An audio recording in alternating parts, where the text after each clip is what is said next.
മോരുകറി എങ്ങനെ ഉണ്ടാക്കാമെന്ന് നോക്കാം.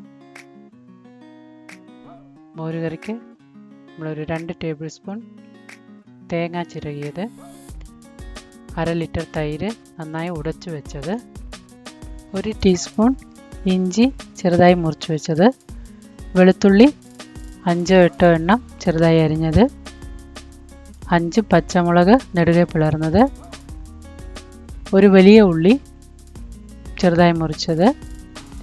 നമുക്കാദ്യം എണ്ണ ഒരു ചീനച്ചട്ടിയിൽ ചൂടാക്കാം. അതിലേക്ക് 1 ടീസ്പൂൺ കടുക് ഇട്ട് പൊട്ടുമ്പോൾ 1/2 ടീസ്പൂൺ ഉലുവ നമുക്ക് അതിൻ്റെ കൂടെ ചേർക്കാം.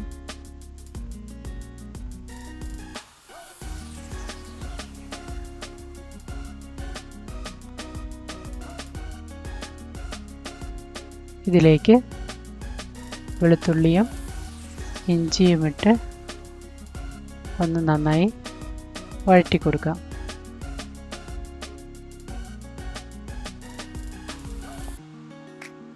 ഇത്തിരി മൂത്ത് പോകണ്ട, നന്നായി അതിൻ്റെ ആ പച്ചമണം ഒന്ന് മാറുന്നവരെ ഇളക്കിയാൽ മതി. അത് കഴിഞ്ഞ് സവാള അരിഞ്ഞത് ചേർത്ത് അതുപോലെ തന്നെ ഇളക്കി കൊടുക്കാം. സവാളയൊന്ന് സോഫ്റ്റ് ആകുന്നത് വരെ, കളറൊന്നും മാറണ്ട അധികം. അത് കഴിഞ്ഞ് പച്ചമുളക് ഇതിൻ്റെ കൂടെ ചേർത്ത് ഒന്ന് ഇളക്കി കൊടുക്കാം. സവാള ഒന്ന് സോഫ്റ്റ് ആവുന്നത് വരേക്കും ഇതുപോലെ വഴറ്റണം.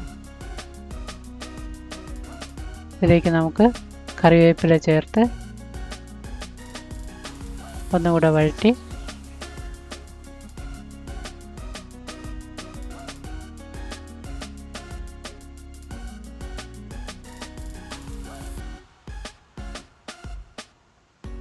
കുറച്ച് മഞ്ഞൾപ്പൊടി, 1/2 ടീസ്പൂൺ മഞ്ഞൾപ്പൊടി, 1/2 ടീസ്പൂൺ മുളക് പൊടി, ഇത് രണ്ടും ചേർത്ത് നന്നായി അതിലേക്ക് മിക്സ് ചെയ്യണം.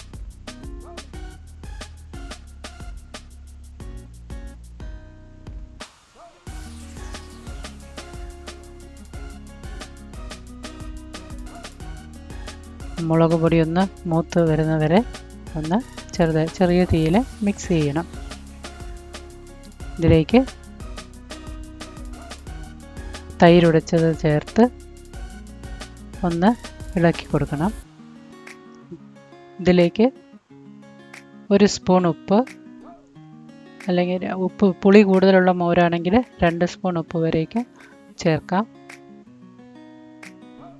അത് കഴിഞ്ഞ് തേങ്ങ അരച്ചത് നന്നായി ഒന്ന് മിക്സിയിലിട്ട് അരച്ചതും കൂടെ ഇതിൻ്റെ കൂടെ ചേർത്ത് എല്ലാം കൂടെ നന്നായിട്ടൊന്ന് ഇളക്കണം. തുടരെ ഇളക്കിക്കൊണ്ടിരിക്കണം, ഇല്ലെങ്കിൽ അത് ചിലപ്പം പിരിഞ്ഞു പോകും. അവസാനം അത് തിളയ്ക്കുന്ന ആ ഒരു സ്റ്റേജ് എത്തുന്ന സമയത്ത് തന്നെ സ്റ്റൗ ഓഫ് ചെയ്യണം, തിളയ്ക്കാൻ വിടണ്ട. ഇപ്പോൾ മോരുകറി റെഡി ആയിട്ടുണ്ട്. നമുക്കതൊരു ബോട്ടിലിലേക്ക് ഒഴിച്ച് വിളമ്പാവുന്നതാണ്. Thank you for watching.